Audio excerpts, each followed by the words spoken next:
Hello, good morning students. Welcome BCom semester 2. Myself Professor Nidhi Rahul. Namaste, Shusha College of Commerce, Management, Computer Education managed by Saint Citizen Education Society. BCom semester 2, Accounting 2. Voyage Accounting must start करिए. Page number 199. As a reference book we are using B.S. Shah Prakashan. Page number 199, sum number 26, unit number 3, voyage accounting. First, amount read करूँ છું, समझो. Mahek Ship of Sa Steamship Company Limited commence voyage from Surat to Mumbai. Surat to Bombay. Voyage accounting બનાવવાનું છે. Ship છે એ સુરતથી બોમ્બે જાય છે. It means outward journey. On 1/1/2011. 1/1/2011 એ જાય છે એન્ડ રિટર્ન ટુ સુરત અને રિટર્ન આવે છે સુરત ક્યારથી પાછું આવે છે 14/3/2011 14/3/2011 રિટર્ન આવે છે બે મિડલ ડેટ આપી છે 14 મિડલ ડેટ આપી છે આમાં તમારે ડેઝ કાઉન્ટ કરવા પડશે વોયેજ પીરિયડ માટે કે કેટલા ટાઈમ માટે તમારો વોયેજ પીરિયડ છે 1/1/11 થી 14/3/2011 ઇટ મીન્સ 73 ડેઝ 73 દિવસ માટે તમારે વોયેજ એકાઉન્ટ પ્રિપેર કરવાનું છે. The ratio of freight on outward and inward is 3:2. Freight નો રેશિયો આપ્યો છે 3:2. Primage is 25% on freight. Primage 25% freight ઉપર કેલ્ક્યુલેટ કરવાનું છે. Brokerage is 10% on freight. અહીંયા જે brokerages 10% on freight કીધું છે એ એરેઝ કરજો ત્યાં કરેક્શન છે બુકમાં તમારી ટેક્સ્ટ બુકમાં એને ઇરેઝ કરજો પાછળ જે બ્રોકરેજની ઇન્ફોર્મેશન આપી છે એડિશનલ ઇન્ફોર્મેશન એ બ્રોકરેજ તમારે કેલ્ક્યુલેટ કરવાનું છે અહીંયા આગળ જે ફર્સ્ટ થર્ડ લાઇનમાં આપ્યું છે એ બ્રોકરેજ અહીંયા કેલ્ક્યુલેટ કરવાનું નથી બે વખત બ્રોકરેજ આપ્યું છે અહીંયા ફર્સ્ટ જે આપ્યું છે બ્રોકરેજ ઇઝ 10% ઓન ફ્રેટ ત્યાં લાઈન કરી દેજો ચેકી નાખજો એ તમારે નથી ધ્યાનમાં લેવાનું address commission is 2% on outward freight address commission છે 2% આઉટવર્ડ ફ્રેટ ઉપર આપે છે એન્ડ 3% ઓન રિટર્ન ફ્રેટ અને 3% રિટર્ન ફ્રેટ ઉપર ઇનવર્ડ ફ્રેટ ઉપર આપે છે prepare voyage account from the particular information ઉપરથી વોયેજ એકાઉન્ટ પ્રિપેર કરવાનું છે ઇન્ફોર્મેશન આપી છે પર્ટિક્યુલર્સમાં એ આપણે વોયેજ એકાઉન્ટમાં મૂકવાનું છે હવે ફર્સ્ટ જોઈ લઈએ કે એડિશનલ ઇન્ફોર્મેશનમાં શું કીધું છે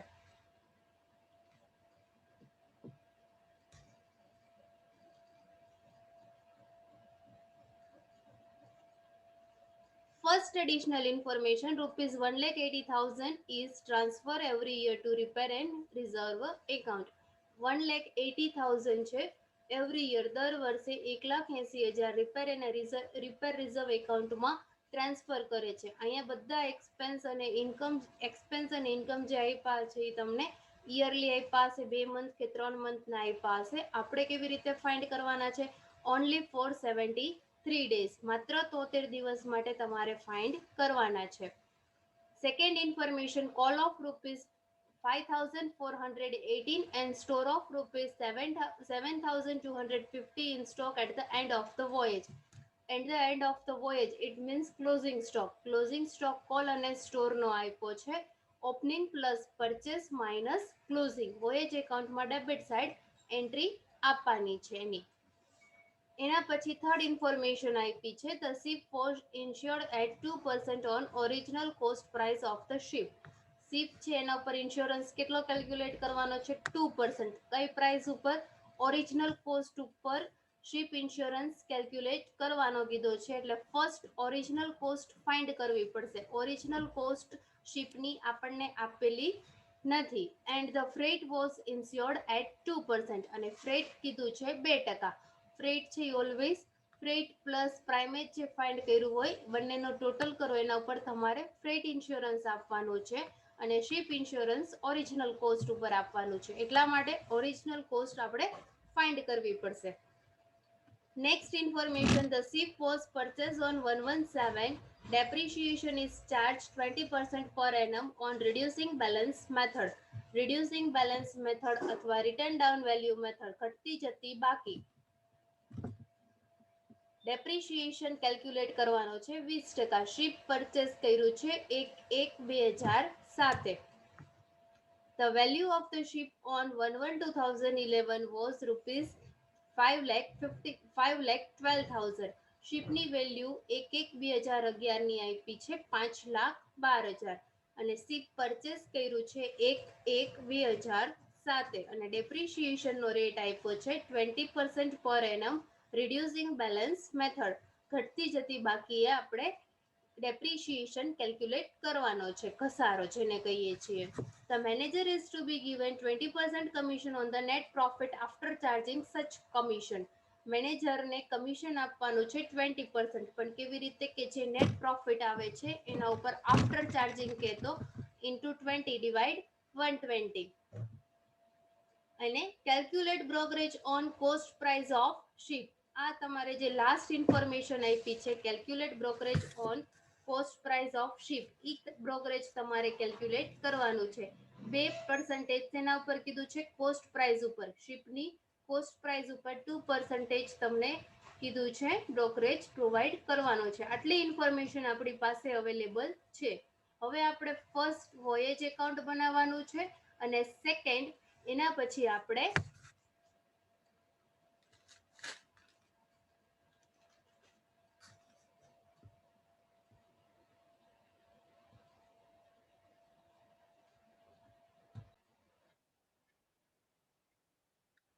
સ્ટુડન્ટ્સ હવે આપણે ફર્સ્ટ વોયેજ એકાઉન્ટ બનાવવાનું છે. એનું હેડિંગ લખવાનું છે voyage account of Mahek ship from 1/1/2011 to 14/3/2011. Voyage account બનાવવાનું છે મહેક શિપનું. જે ડેટ બુકમાં આપી છે એ સ્ટાર્ટિંગ પીરિયડ છે 1/1 એ સ્ટાર્ટ થાય છે અને 14/3/2011 એ કમ્પ્લીટ થાય છે. તો 1/1 to 14/3/2011 73 days. Debit credit, left hand side debit, right hand side credit. કેવી રીતે બને છે? Particular amount. એક પેજનું આપણે વોયેજ એકાઉન્ટ બનાવીએ છીએ. એના પછી હવે નેક્સ્ટ આપણે વર્કિંગ નોટ કરીએ છીએ. ફર્સ્ટ વોયેજ એકાઉન્ટ બનાવી લઈએ, જોઈએ. જે ઇન્ફોર્મેશન આપી છે એ પ્રમાણે એન્ટ્રી આપવાની છે. ફર્સ્ટ જે ફ્રેટ કીધું છે, the ratio of freight outward and inward is 3:2. Outward 3 અને ઇનવર્ડ 2 એનો રેશિયો આપી દીધો છે. એટલે આપણે આઉટવર્ડ અને ઇનવર્ડ ફાઇન્ડ કરવાનું છે. ફ્રેટ પ્રાઇમેજ ફાઇન્ડ કરવાનું છે. વર્કિંગ નોટ છે. બ્રોકરેજ કેલ્ક્યુલેટ કરતા નથી, આમાં મિસ્ટેક છે, એ આપણે ઇરેઝ કર્યું છે. અને એડ્રેસ કમિશન ફાઇન્ડ કરવાનું છે. હવે અંદર ઇન્ફોર્મેશન પર્ટિક્યુલર અને રૂપીસ આપ્યા છે. એમાં ફર્સ્ટ આપ્યું છે ઓપનિંગ સ્ટોક ઓફ કોલ. તો આપણે ડેબિટ સાઈડ લખીએ છીએ ઓપનિંગ સ્ટોક ઓફ કોલ. એમાં અમાઉન્ટ આપ્યું છે 15,000. અંદર આપણે લખીએ છીએ ઓપનિંગ સ્ટોક કોલ નો 15,000.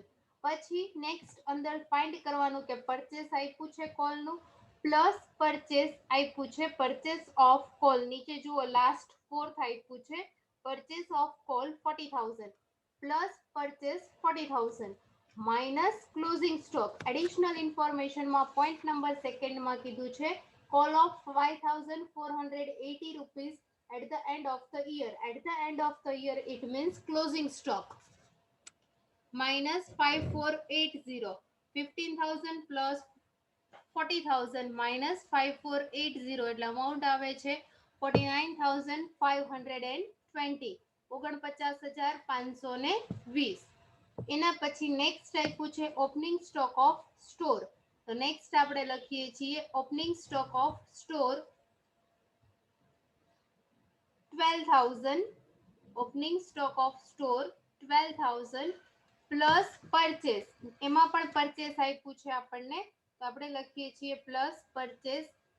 એના નીચે જુઓ purchase of store 19,000, opening stock of store 12,000 plus purchase 19,000 minus closing balance. Second પોઈન્ટમાં આપ્યું છે પાછળ એડિશનલ ઇન્ફોર્મેશનમાં 7250, તો આપણે લખીએ છીએ માઇનસ ક્લોઝિંગ સ્ટોક 7250, તો આઉટર કોલમ આવે છે 23,750. એના પછી થર્ડ ઇન્ફોર્મેશન આપી છે વેજીસ ફોર લોડિંગ અનલોડિંગ, તો આપણે લખીએ છીએ ડેબિટ સાઇડ એક્સપેન્સ છે એટલા માટે two wages for loading unloading. બ્રેકેટમાં કીધું છે એન્યુઅલ, અમાઉન્ટ આપ્યું છે 50,000 પણ એન્યુઅલ કીધું છે, તો આપણે કેટલા દિવસ માટે ફાઇન્ડ કરવાનું છે? 50,000 મલ્ટીપ્લાય 73 ડિવાઈડ 50,000 મલ્ટીપ્લાય 73 ડિવાઈડ 365. કેટલા દિવસ માટે આપણે ફાઇન્ડ કર્યું વેજીસ? 73 દિવસ માટે જ એક્સપેન્સ અને ઇન્કમ આપણે દરેક ફાઇન્ડ કરવાના છે, તો આવે છે 10,000. એના પછી કેપ્ટન સેલેરી, બ્રેકેટમાં કીધું છે ફોર 3 મંથ્સ, 3 મંથની સેલેરી કેપ્ટનને આપે છે 37,500. હવે એની વર્કિંગ નોટ આપણે જોઈએ. સ્ટુડન્ટ, ખૂબ ઇમ્પોર્ટન્ટ સમ છે, પ્લીઝ ફૂલ વિડીયો જોજો. Working note number first, captain salary.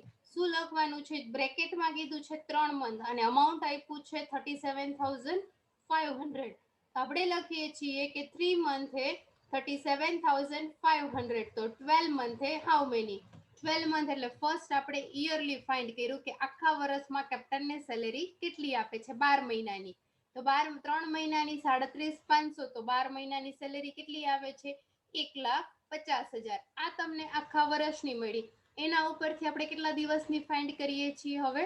Into 73 divide 365, એટલે કેપ્ટનની સેલેરી આવે છે 30,000. આપણો વોયેજ પીરિયડ છે 73 ડેઝનો અને આખા વર્ષના દિવસો કેટલા હોય છે? 365, એટલે આવે છે 30,000 કેપ્ટન સેલેરી. કેપ્ટનને સેલેરી આપો છો, એક્સપેન્સ છે એટલે આપણે ઈ લખીએ છીએ કેપ્ટન સેલેરી વોયેજ એકાઉન્ટમાં debit side, direct outer column. એના પછી આપ્યું છે પરચેસ ઓફ સ્ટોર, ઈ આપણે પ્લસ કરી દીધું છે 19,000 સ્ટોરમાં. એના પછી કીધું છે પોર્ટ ચાર્જ 2 મંથના 25,000, 2 મહિનાનો પોર્ટ ચાર્જ આવે છે 25,000. વર્કિંગ નોટ નંબર સેકન્ડ, 2 મંથે 25,000, સેમ ઉપર કર્યું એવી જ રીતે. તો ફર્સ્ટ આપણે 12 મંથનું ફાઇન્ડ કરીએ છીએ કે આખા વર્ષનો પોર્ટ ચાર્જ કેટલો? 2 મહિનાના 25,000, તો 12 મહિનાના કેટલા? તો 12 મહિનાના આવે છે 1,50,000. આ તમને યરલી પોર્ટ ચાર્જ મળ્યો, એના ઉપરથી ઇન્ટુ 73 ડિવાઈડ 365, એટલે પોર્ટ ચાર્જ આવે છે 30,000. ઈ તમને મળ્યો ડેબિટ સાઇડ. વોયેજ એકાઉન્ટમાં ડેબિટ સાઇડ જોઈએ, એની એન્ટ્રી આપણે આપીએ છીએ વોયેજ એકાઉન્ટમાં debit side to port charge 30,000. એના પછી કીધું છે fuel consume for 6 month, amount આપ્યું છે 50,000. 6 મહિના માટે ફ્યુલનો ઉપયોગ કેટલો થાય છે? ફ્યુલ મીન્સ ડીઝલ અથવા પેટ્રોલ, એનો યુઝ કેટલો થાય છે? Working note number 3, fuel charge 6 મંથના 50,000, તો આપણે ફર્સ્ટ 12 મંથના ફાઇન્ડ કરીએ છીએ. 12 મંથે કેટલા આવશે? 1 લાખ ઇન્ટુ 73 ડિવાઈડ 365, તો ફ્યુલ ચાર્જ આવે છે 20,000, 20,000. ઈ પણ એક્સપેન્સ છે એટલે આપણે એની એન્ટ્રી પણ ક્યાં આપીએ છીએ? વોયેજ એકાઉન્ટમાં debit side to fuel charge 20,000, to fuel charge 20,000. એના પછી સન્ડ્રી એક્સપેન્સ 26,500, એમાં કાંઈ નથી કીધું તો as it is sundry expense 26,500. Purchase of coal, એ આપણે એન્ટ્રી આપી દીધી છે, પરચેસ ઓફ કોલ આપણે એડ કરી દીધું. એના પછી પેસેજ મની, પેસેજ મની તમારી ઇન્કમ કહેવાય છે, તો ક્રેડિટ સાઇડ વોયેજ એકાઉન્ટમાં credit side by passage money, direct outer column, કાંઈ કીધું નથી 25,000. એના પછી બાય મેલ મની, એ પણ ઇન્કમ કહેવાય છે, તો વોયેજ એકાઉન્ટમાં credit side by mail money 12,500 as it is જે આપ્યું છે એવી જ રીતે. એના પછી નેક્સ્ટ ઇન્ફોર્મેશન આપ્યું છે total freight receive during the voyage. Total freight એટલે ઇન્કમ કેટલું રિસીવ થાય છે? ટોટલ બે આઉટવર્ડ અને ઇનવર્ડ ટોટલમાં કે છે એટલે બંને આવી જાય છે. આઉટવર્ડ ઇનવર્ડ ટોટલ ફ્રેટ આવે છે 2,50,000 એટલે આઉટર કોલમ આપણે 250 મૂકી દઈએ છીએ. હવે આઉટવર્ડ ઇનવર્ડ ફાઇન્ડ કરવા માટે વર્કિંગ નોટ જોઈ લઈએ.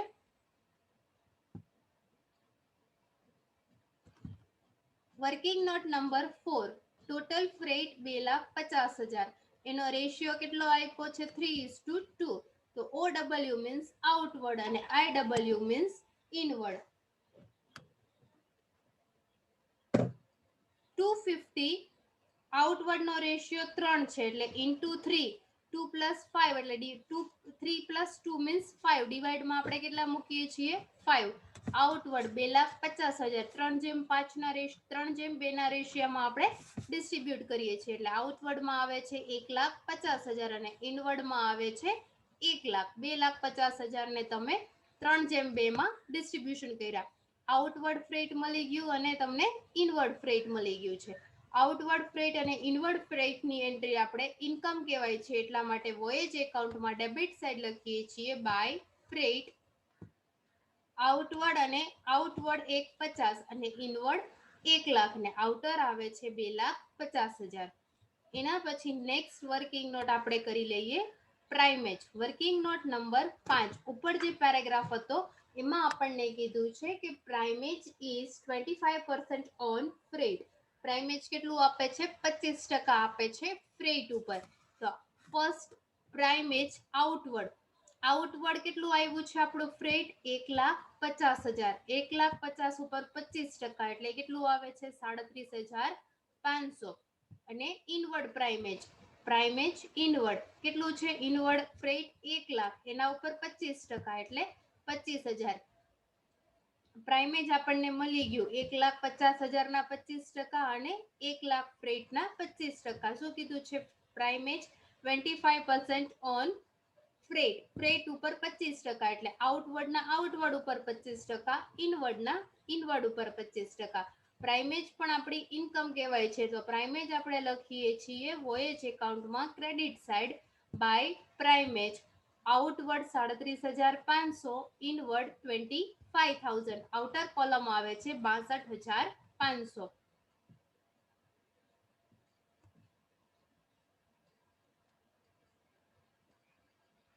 1 લાખ ના 25%, 25,000. 1,50,000 ના 25%, 37,500. હવે શું કરવાનું છે નેક્સ્ટ આપણે એડ્રેસ કમિશન આપવાનું છે.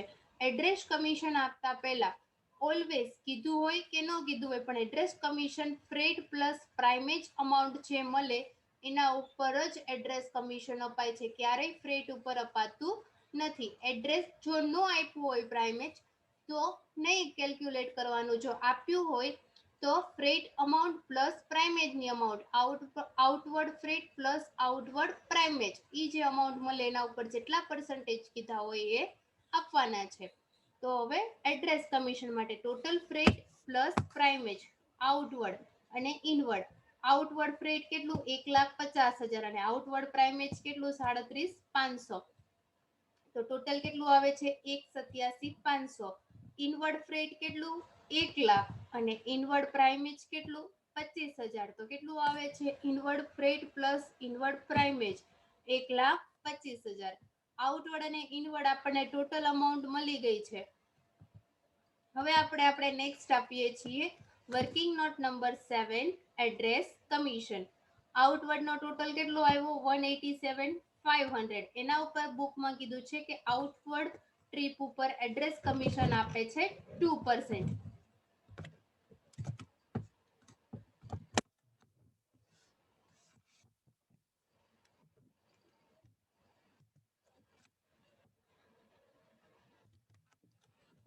$187,500 into 2% એટલે એડ્રેસ કમિશન આવે છે 3,750. આઉટવર્ડ ઉપર address commission IW means inward નો ટોટલ કેટલો આવ્યો તો 125. 1,25,000 એના ઉપર કેટલા પર્સન્ટેજ 3%. 125 ના 3% એટલે આવે છે 3,750. એડ્રેસ કમિશન મળી ગયું છે આપણને. એડ્રેસ કમિશન આપણે એન્ટ્રી આપી દઈએ છીએ વોયેજ એકાઉન્ટમાં debit side. To address commission outward અને ઇનવર્ડ. આઉટવર્ડ નું 3750, ઇનવર્ડ 3750, એટલે આઉટર કોલમ આવે છે 7500. આ તો આપણે ટોટલ ફાઇન્ડ કર્યું 187 અને 125, એટલે ઈ ક્યાંય એન્ટ્રી આવતી નથી. એડ્રેસ કમિશન ની એન્ટ્રી આપણે મૂકી. એડ્રેસ કમિશન શેના ઉપર આપવાનું? Outward freight plus outward primage, inward freight plus inward primage. ઈ અમાઉન્ટ ફાઇન્ડ કરી. આઉટવર્ડ ઉપર 2% એડ્રેસ કમિશન કીધું છે અને ઇનવર્ડ ઉપર 3% કીધું છે. એના પછી કીધું છે ફ્રેટ ઇન્સ્યોરન્સ. ફ્રેટ ઇન્સ્યોરન્સ આપવાનો છે. ફ્રેટ ઇન્સ્યોરન્સ એટલે ટોટલ ફ્રેટ કેટલું છે આપણું? 2,50,000 જે બુકમાં આપ્યું છે. અને આમ જોઈએ તો પણ કેટલું થાય? 250 થાય 1,50,000 પ્લસ 1 લાખ આઉટવર્ડ અને ઇનવર્ડ, એટલે 2,50,000 ફ્રેટ પ્લસ 62,500 શેના લીધા છે આપણે? 62,500 પ્રાઇમેજ. પ્રાઇમેજ ની અમાઉન્ટ કેવી રીતે? આઉટવર્ડ પ્લસ ઇનવર્ડ 37,500 પ્લસ 25,000, એટલે અમાઉન્ટ આવે છે 62,500. 2,50,000 ફ્રેટ ઇન્સ્યોરન્સ, 2,50,000 ફ્રેટ અને પ્રાઇમેજ કેટલું? 62,500. પ્રાઇમેજ કેટલું? આઉટવર્ડ નું 37,500, ઇનવર્ડ નું 25,000. બે નો પ્લસ કરો એટલે પ્રાઇમેજ કેટલું આવે? 62,500. ઈ બે નો પ્લસ કરો 250 પ્લસ 62,500 ઇન્ટુ ફ્રેટ ઇન્સ્યોરન્સ બુકમાં આપણને કીધું છે 62,000, સોરી 2%, એટલે આવે છે 6250. Freight insurance 2%. Additional information point 3 માં કીધું છે ફ્રેટ ઇન્સ્યોરન્સ 2%. તો આપણે આપીએ છીએ freight insurance 2%. Freight plus primage, total freight plus total primage, એના ઉપર 2% આપવાના. ફ્રેટ ઇન્સ્યોરન્સ ક્યારે એક ઓનલી ફ્રેટ ઉપર નહીં આપવાના. ફ્રેટ પ્લસ પ્રાઇમેજ કરી એનો જે અમાઉન્ટ આવે એના ઉપર જે પર્સન્ટેજ કીધા હોય એ ફ્રેટ ઇન્સ્યોરન્સ તમને મળે છે 6250. એના પછી next working note depreciation. Freight insurance આવે છે વોયેજ એકાઉન્ટમાં ડેબિટ સાઈડ. એન્ટ્રી જોતા જઈએ. ફ્રેટ ઇન્સ્યોરન્સ,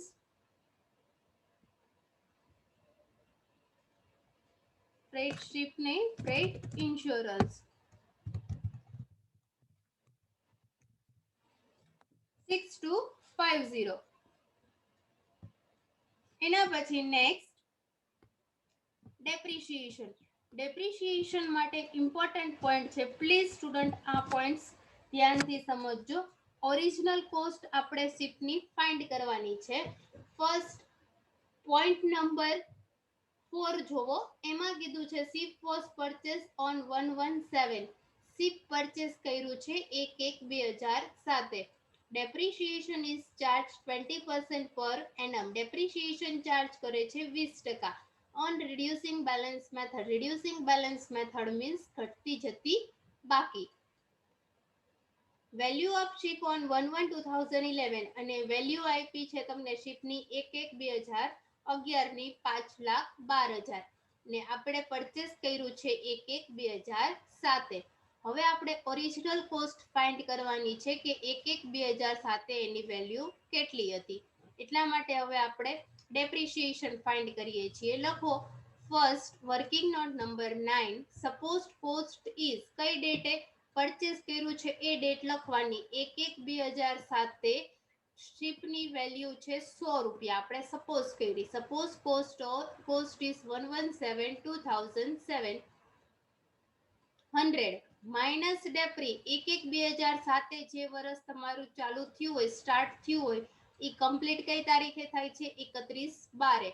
જો 1/4 ચાલુ થયું હોય તો કમ્પ્લીટ થાય છે 31/3. પણ કઈ તારીખે ચાલુ થયું છે?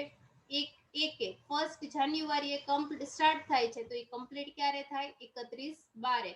એના ઉપર 20%, એટલે 100 ના 20%, તો કેટલા આવે છે? 20. 118 એની વેલ્યુ કેટલી હોય? આ 117 હતી. હવે એક વર્ષ કમ્પ્લીટ થયું. આખા વર્ષનો ડેપ્રી કેટલો આવ્યો? ખસારો 20 રૂપિયા. તો હવે જે 100 માઇનસ 20, તો રિમેનિંગ અમાઉન્ટ કેટલો આવ્યો? 80. ઈ કઈ ડેટ આવે છે? 1/1/2011. 8. હવે લખવાનું માઇનસ ડેપ્રી, એક વર્ષ કમ્પ્લીટ થઈ ગયું, 31/12/8. તમારે આવી રીતે સ્પેસ નથી છોડવાની, બુકમાં એક જ સરખું લાઈનમાં લખવાનું છે. માઇનસ ડેપ્રી 31/12/8 80 ના 20%, એટલે કેટલા આવશે? રિડ્યુસિંગ બેલેન્સ મેથડ કીધું છે એટલે દરેક વર્ષે ડેપ્રિસિએશન સિમિલર નથી રહેતો, અલગ અલગ રહે છે. 80 ના 20% કરો છો એટલે આવે છે 16. 80 - 16 એટલે આવે છે 1/1/2009 ની વેલ્યુ 64,000, સોરી 64. જો સ્ટ્રેટ લાઇન મેથડે કીધું હોય, સ્ટ્રેટ લાઇન મેથડ એટલે સીધી લીટીએ કીધું હોય, તો દરેક વર્ષે ડેપ્રિસિએશન 20 રૂપિયા જ આવે છે. 80 - 20 બધે 20 રૂપિયા આવે છે, પણ આમાં શું કીધું છે? રિડ્યુસિંગ બેલેન્સ મેથડ, તો ડેપ્રિસિએશન દરેક વર્ષે ઘટતો જાય છે, બદલાતો રહે છે. 100 - 20 તો 80 માઇનસ ડેપ્રી, 80 ના 20% તો 16. 31/12/8 બીજું વર્ષ કમ્પ્લીટ થાય છે. 118 સ્ટાર્ટ થયું હોય, કમ્પ્લીટ થાય છે 31/12/2008. 80 - 16 એટલે 11/2009 ની અમાઉન્ટ આવે છે 64.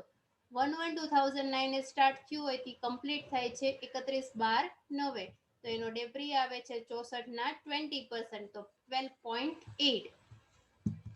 64 - 12.8 તો 11/2010 નું અમાઉન્ટ આવે છે 64 - 12.8 એટલે આવે છે 51.2. માઇનસ ડેપ્રી 31/12/10, 1/1/10 સ્ટાર્ટ થયું હોય જે વર્ષ કમ્પ્લીટ ક્યારે થાય? 31/12/10. 51.2 ના 20% એટલે આમાં ડેપ્રિસિએશન આવે છે 10.24. 51.2 માઇનસ 10.24 એટલે 1/1/2011 ની બેલેન્સ તમને મળે છે 40.96. કેમ આપણે 1/1/2011 સુધી ફાઇન્ડ કર્યું? કેમ કે તમને બુકમાં અમાઉન્ટ આપી છે 1/1/2011 ની આપી છે વેલ્યુ 5,12,000, એટલા માટે જે વેલ્યુ આપી હોય ત્યાં સુધી તમારે ફાઇન્ડ કરવાનો. 1/1/2011 ની વેલ્યુ આપી છે. હવે શું લખવાનું? હવે તમને 1/1/2011 ની વેલ્યુ મળી ગઈ 40.96. હવે અહીંયા મૂકી દેવાનું, હવે આગળ કન્ટિન્યુ કરવાનું નહીં. શું લખવાનું? જ્યારે કોસ્ટ 40.96 હોય ત્યારે એની શિપની વેલ્યુ કેટલી છે? 5,12,000. તો 100 એ હાઉ મેની? તો 100 એ કેટલા? 40.96 એ 40.96 કઈ તારીખની વેલ્યુ મળી? 1/1/2011 ની.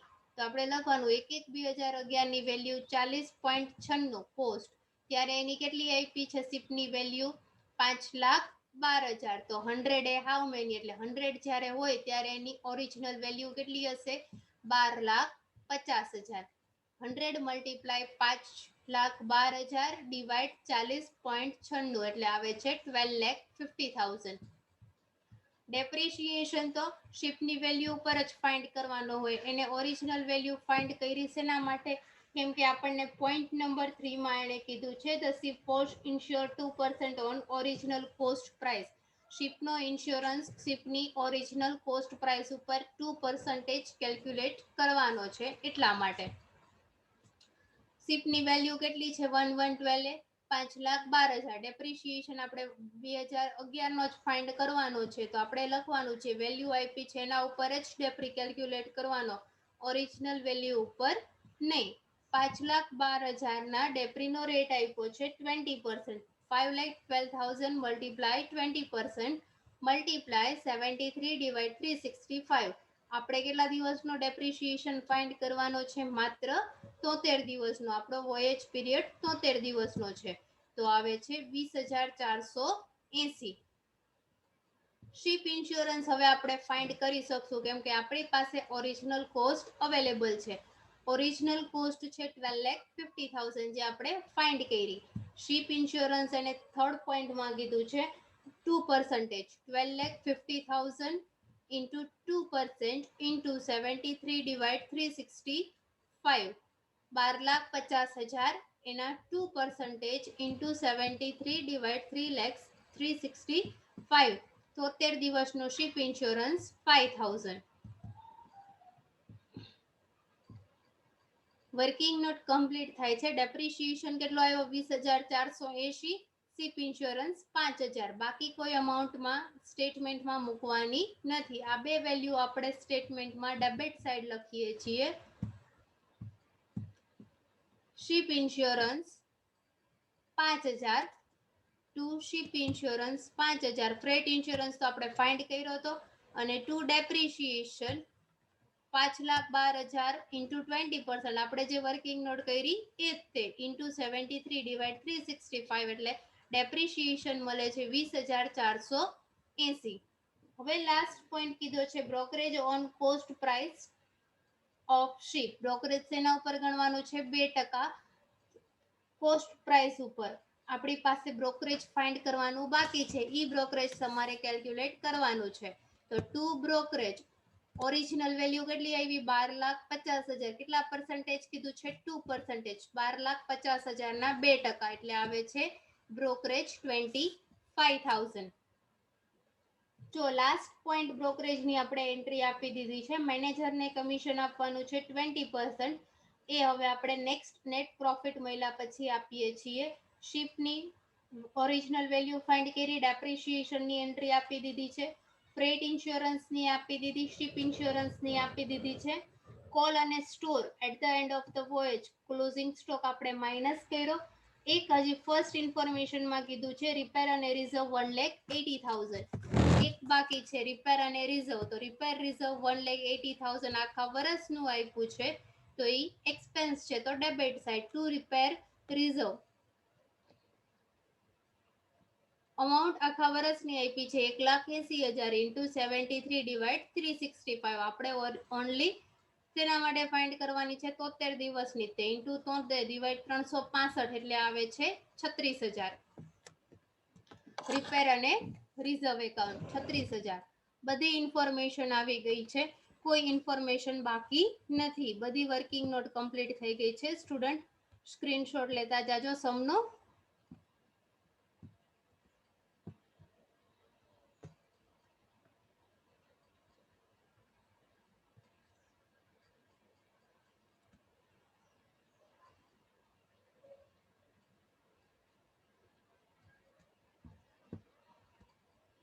સ્ક્રીનશોટ લઈ લેજો સ્ટુડન્ટ્સ.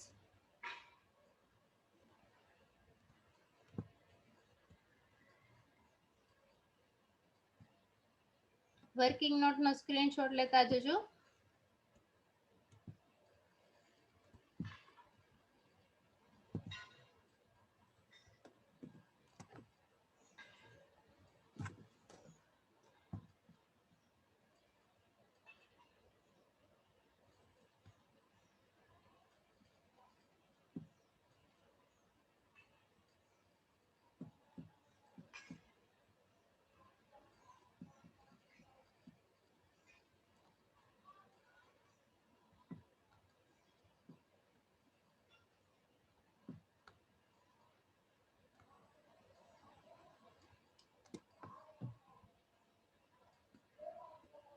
બધી ઇન્ફોર્મેશનની આપણે એન્ટ્રી આપી દીધી છે. હવે જોઈ લઈએ વોયેજ એકાઉન્ટમાં ક્રેડિટ સાઇડનો ટોટલ વધારે થાય છે. ક્રેડિટ સાઇડનો ટોટલ થાય છે 3,50,000. એમાંથી તમે માઇનસ કરો છો ડેબિટ અમાઉન્ટ અહીંયા સુધી 25,000 સુધી, તો અમાઉન્ટ આવે છે 60,000. એમાંથી મેનેજરને કમિશન એને આપ્યું છે 10,000. તો મેનેજરને કમિશન કેવી રીતે આપવાનું છે? 60,000 આપણો નેટ પ્રોફિટ આવશે મેનેજરને કમિશન આપ્યા પેલાનો. 60,000 ઇન્ટુ